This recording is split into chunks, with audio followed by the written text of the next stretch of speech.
Hi friends, అందరూ ఎలా ఉన్నారు? ఈరోజు నేను మటన్ కర్రీ ఎలా చేయాలో చూపిస్తాను నా స్టైల్లో. ఇది చాలా టేస్ట్గా ఉంది. నేను ఇది 1 కేజీ మటన్ మార్కెట్ నుంచి తెప్పించుకున్నానండి. చాలా ఫ్రెష్ మటన్. దీన్ని నేను వాష్ చేశాను. చిన్న చిన్న పీసెస్గా కట్ చేసి, వాళ్ళు కట్ చేసిన దానికంటే కొంచెం చిన్నగా కట్ చేసి తర్వాత దీన్ని వాష్ చేశాను. ఆ వాటర్ని నేను సేవ్ చేశాను, ఎందుకంటే ఈ వాటర్ చెట్లకు పోసాను. చెట్లకు పోస్తే మంచిది అని మా పెద్దవాళ్ళు చెప్పారు. మేము కూడా అలాగే చేసాము చాలాసార్లు. 2 టైమ్స్ వాష్ చేశాను. ఏదైనా చిన్న చిన్నగా బోన్స్ లాగా ఉన్నా, ఏదైనా డర్ట్ ఉన్నా, వాళ్ళు కొట్టినప్పుడు ఆ చెక్క పైన ఏదైనా డస్ట్ ఉంటుంది కదా, అది అంటుకున్నా పోతుందని 2 టైమ్స్ వాష్ చేసి 1 చెంచా ఉప్పు, 2 చెంచాల కారం వేశాను. అలాగే దాంట్లో కాస్త పసుపు, కాస్త అల్లం వెల్లుల్లి పేస్ట్ వేసి మంచిగా కలిపి పెట్టుకున్నానండి. ఎందుకంటే ఒక 1/2 అవర్ ముందు నేను ఇది కలిపి పెట్టుకుంటే ముక్కకి ఉప్పు కారం మంచిగా పడుతుందని 1/2 అవర్ ముందు కలిపి పెట్టుకున్నాను.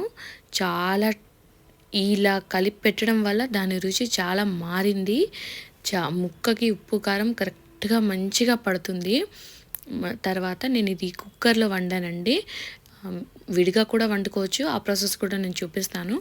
తర్వాత దీన్ని కుక్కర్లో ఫస్ట్ 2 స్పూన్స్ ఆయిల్ వేసుకొని దాంట్లో ఓల్ గరం మసాలా వేసానండి. కొంచెమే ఘాటు ఎక్కువ ఉండకూడదని. ఘాటు వస్తే మా పిల్లలు ఇష్టపడరు. ఒకవేళ మీరు ఘాటు తినే వాళ్ళైతే కొంచెం ఎక్కువ వేసుకోవచ్చు. అవి కాస్త వేగిన తర్వాత ముందుగా కట్ చేసి పెట్టుకున్న ఉల్లిపాయలు, అలాగే కొన్ని మిరపకాయలు కూడా వేసుకొని మంచిగా ఫ్రై చేశానండి వాటిని. ఇది వేగిన దాన్ని బట్టి కూడా రుచి బాగుంటుంది. ఇది గోల్డెన్ బ్రౌన్ కలర్ వస్తే సరిపోతుంది, మంచిగా మాగాలి. తర్వాత దీంట్లో కొద్దిగా పుదీనా వేసుకున్నా అండి. నాకు ఇంట్లో పెంచే చెట్లకు నేను లాస్ట్ టైం పచ్చడి చేసి పెట్టుకున్నాను, అందుకని కొంచెం అవైలబుల్గా ఉంది, సో కొంచెమే వేశాను. మీ దగ్గర కొంచెం ఎక్కువ ఉంటే కొంచెం ఎక్కువ కూడా వేసుకోవచ్చు, దాని రుచి బాగుంటుంది.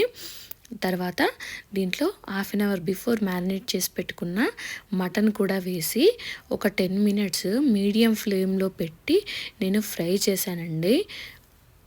కుక్కర్లో కూడా ఫ్రై అవుతుంది, బాగా అవుతుంది. ఫ్రై చేసుకుంటే ముక్క గోలిన తర్వాత దాని రుచి బాగుంటుంది. డైరెక్ట్గా తీసేసి వేయడం కంటే ఇలా బాగుంటుంది. కాస్త ఫ్రై కానివ్వాలి. ఒక 5 మినిట్స్ తర్వాత చూడండి, దీని కలర్ చేంజ్ అవుతుంది. మూత పెట్టుకున్న అన్ని వాటర్ వచ్చాయి. ఇంకొక 10 మినిట్స్ అలాగే ఫ్రై చేసిన తర్వాత వాటర్ అన్నీ వెళ్ళిపోయి దాంట్లో నూనె బయటకు వచ్చింది. ఈ స్టేజ్లో అది కరెక్ట్గా ఫ్రై అయినట్టండి. తర్వాత దీంట్లో నేను కొబ్బరి పొడి వేసుకున్నాను. ఇది ఇంట్లో నేను చేసి పెట్టుకున్నాను. దీని లింక్ నేను డిస్క్రిప్షన్ బాక్స్లో ఇస్తానండి. ప్లీజ్ చెక్ చేయండి ఎలా చేయాలి అని. 2 స్పూన్స్ ఇది వేసుకున్నాను. తర్వాత కాస్త గరం మసాలా కూడా వేసుకున్నాను, టేస్ట్ బాగుంటుందని. తర్వాత దీంట్లో సరిపడినన్ని నీళ్ళు పోసి దీన్ని విజిల్స్ తీసానండి. మంచిగా కలిపిన తర్వాత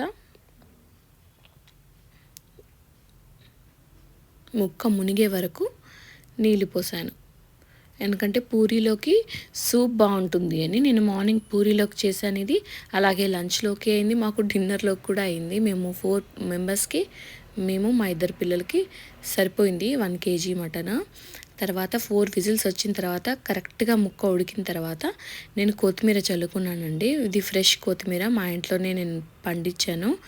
తర్వాత దీన్ని కొంచెం ధనియా పౌడర్ కూడా వేసి ఆఫ్ చేసేసానండి. ముక్క పర్ఫెక్ట్గా ఉడికింది, అలాగే దీని రుచి కూడా చాలా బాగుంది. ప్లీజ్ ఒకవేళ మీకు ఈ వీడియో నచ్చితే లైక్ చేయండి, షేర్ చేయండి, అలాగే సబ్స్క్రైబ్ చేసి నన్ను సపోర్ట్ చేయండి. Thanks for